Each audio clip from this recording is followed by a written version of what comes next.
வணக்கம்ப்பா. இந்த வெயில் காலத்தில் முகம் சோர்ந்து போயிடும். அப்புறம் இந்த அப்படியே சுருக்கம் சுருக்கமாக கருத்தும் போயிடும். இப்படியெல்லாம் வராமல் இருக்கிறதுக்கு வாரத்தில் ஒரு நாள் இந்த மாதிரி செஞ்சுவாங்க.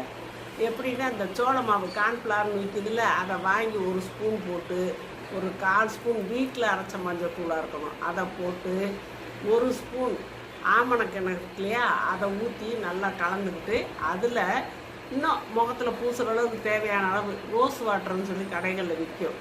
அதை வாங்கி அது தேவையான அளவு 1 ஸ்பூனோ 1.5 ஸ்பூனோ போட்டு நல்லா கலந்து குழப்பமாக வச்சுக்கிட்டு அதை அப்படியே முகத்தில் தடவி 20 நிமிஷம் கழித்து நல்லா தடவி 20 நிமிஷம் போதும். ஏன்னா அதில் விளக்கெண்ணெய் சேர்த்துருக்கு. நல்ல விளக்கெண்ணெய் வந்து குளிர்ச்சியை கொடுக்கக்கூடியது. அதனால் 20 நிமிஷம் கழித்து நல்லா பச்சை தண்ணியில் சில்லுங்கிற தண்ணியிலே கழுவிட்டு அப்புறம் நீங்கள் என்ன போட்டு முகத்துக்கு தேய்ப்பீங்களோ அதை போட்டு தேய்ச்சி குளிச்சுக்கோங்க. அப்படி குளிச்சிங்கன்னா முகம் நல்லா